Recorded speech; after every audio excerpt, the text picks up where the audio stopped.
नमस्कार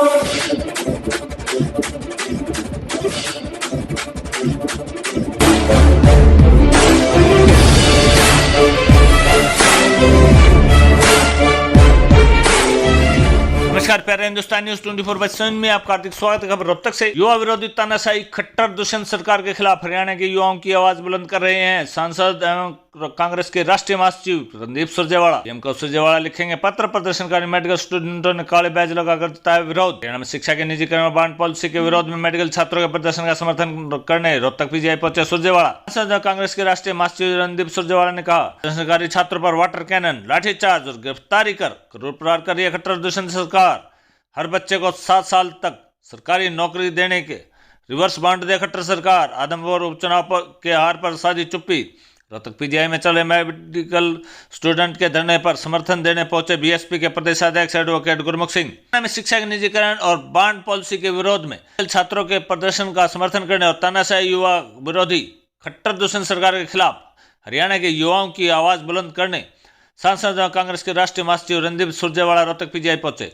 bond policy के विरोध में एमबीबीएस स्टूडेंट के धरने पर कांग्रेसी नेता सुरजेवाला ने कहा कि खट्टर दुष्यंत सरकार ने प्रदर्शनकारी छात्रों पर वाटर कैनन, लाठीचार्ज कर और गिरफ्तारी करने जैसा क्रूर प्रहार किया है। उन्होंने उल्लेखनीय है कि एमबीबीएस स्टूडेंट पिछले कई दिनों से रोहतक पीजीआई में विरोध प्रदर्शन कर रहे हैं। सोमवार को इन प्रदर्शनकारी स्टूडेंट ने काले बैज लगाकर विरोध जताया। साथ ही कहा, जब तक उनकी मांगों को पूरा नहीं किया जाता तब तक वे विरोध प्रदर्शन जारी रखेंगे। कांग्रेसी नेता रणदीप सुरजेवाला ने कहा कि एमबीबीएस स्टूडेंट को रात के समय पीटने की सूचना से वे काफ़ी आहत हुए। मुख्यमंत्री आए, उनका स्वागत है, लेकिन उन्हें यह अधिकार नहीं है कि वे अपने हरियाणा के बेटे व बेटियों पर वाटर कैनन चलाए। साथ ही उन्होंने कहा वे एमबीबीएस स्टूडेंट की हर संभव मदद करेंगे। साथ ही सीएम से बांड पॉलिसी को वापस लेने की मांग की। सीएम प्रीपेड बांड पॉलिसी हटाकर बच्चों को पढ़ाई करने दे। रणदीप सुरजेवाला ने कहा कि प्रीपेड के नाम पर खट्टर सरकार में एमबीबीएस स्टूडेंट से बांड ले रही है, जिसके कारण बच्चों को 4 साल में 40 लाख रुपए जमा कराने होंगे।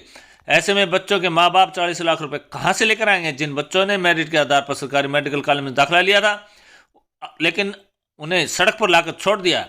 उन्होंने सीएम से कहा कि सप्ताहघाट छोड़कर गैर राजनीतिक तरीके से बिना किसी शर्त को प्रीपेड बांड को हटाकर बच्चों को पढ़ाई करने दे। उन्होंने कहा, सरकार रिवर्स बांड क्यों नहीं देती?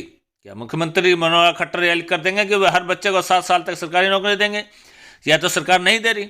उन्होंने एमबीबीएस स्टूडेंट को इस लड़ाई में हर संभव मदद का आश्वासन दिया। उनका कहना था कि वह नैतिक व राजनीतिक तौर पर बच्चों की मदद करेंगे। ये देश का भविष्य है, इसलिए देश के भविष्य को बचाने के लिए बच्चों की आवाज़ उठाएंगे। रणदीप सुरजेवाला आदमपुर चुनाव में कांग्रेस की हार पर बोलने से बचते नजर आए। जब उनसे आदमपुर चुनाव को लेकर पूछा गया तो उन्होंने कहा कि वे रोहतक में किसी पहचान वाले की मौत पर आए हैं, यहाँ राजनीति के मुद्दे को लेकर नहीं आए, इसलिए वे आदमपुर चुनाव पर कुछ नहीं बोल सकते। रोहतक से अनुकुमार सैन की रिपोर्ट।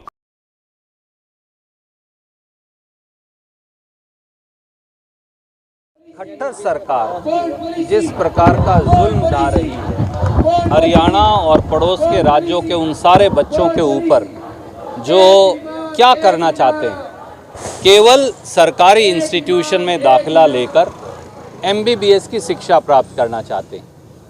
सरकार द्वारा प्रीपेड बॉन्ड यानी 10 लाख रुपए का पहले से ही पे किया हुआ बॉन्ड की शर्त रखना हमारे बच्चों पर अत्याचार है, युवाओं पर अत्याचार है।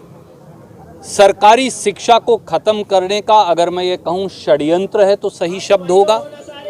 आप बताइए, किसी का बच्चा गुण दोष के आधार पर, वो गुणी है इसीलिए उसे रोहतक मेडिकल कॉलेज में दाखिला मिला, वो गुणी है इसीलिए बेटी को कल्पना चावला में दाखिला मिला, भगत फूल सिंह मेडिकल कॉलेज में दाखिला मिला।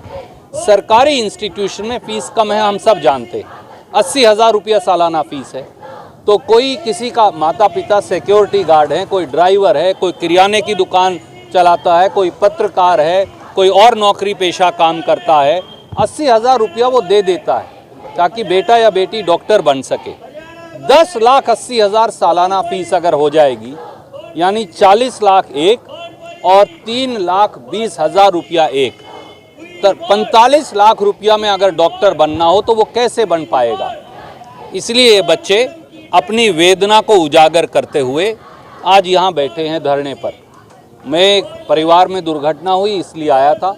मुझे मालूम चला कि बच्चों को रात को उठाकर पुलिस के द्वारा जैसे पीटा गया, बेटियों को मेल कांस्टेबल से पिटवाया गया, वाटर कैनन चलाया गया।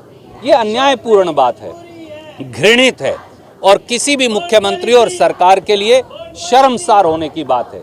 मैंने बच्चों को कहा राजनीति का कोई प्रश्न नहीं, मैं केवल उनसे अपना दुख और उनकी वेदना साझा करने आया हूं। हमारी सरकार से मांग है कि ये बॉन्ड फौरन खत्म किया जाए और गरीब के बेटा बेटी से MBBS डॉक्टर बनने का सपना देखने का अधिकार जो खट्टर साहब छीन रहे हैं उसे फौरन वापस लिया जाए। अच्छा, मुख्यमंत्री का कहना है कि सरकार जो है MBBS बनाने के लिए काफ़ी खर्च करती है और जिस तरह से डिग्री लेने के बाद ये लोग मलाई खाने के लिए बाहर चले जाते हैं। नौकरी जो डॉक्टरी पेशा है ये मलाई खाने के लिए नहीं, सेवा भाव का पेशा है। काश मुख्यमंत्री जी को परिवार में बेटा और बेटी कैसे पालते हैं, बेटा और बेटी को कैसे पढ़ाते हैं, बेटा और बेटी के लिए कैसे सपने देखते हैं, काश खट्टर साहब को ये पता होता तो वो ये दर्द समझ पाते। क्या खट्टर साहब, अगर खर्चा हो रहा है इसलिए आप MBBS नहीं पढ़ने देना चाहते गरीब के बच्चे को, तो फिर सरकार बंद कर दो, सारा खर्चा बंद हो जाएगा। सरकार क्यों चला रहे हो? आप हेलीकॉप्टर में बैठते हैं, हर रोज़ हेलीकॉप्टर में आते हैं, आपके पीछे 40-40 गाड़ियां चलती हैं, आपके मंत्रियों के पास इतनी बड़ी बड़ी गाड़ियां हैं, सरकार का सैकड़ों हजारों करोड़ का खर्चा सब बंद कर दो, सारा खर्चा अपने आप बंद हो जाएगा।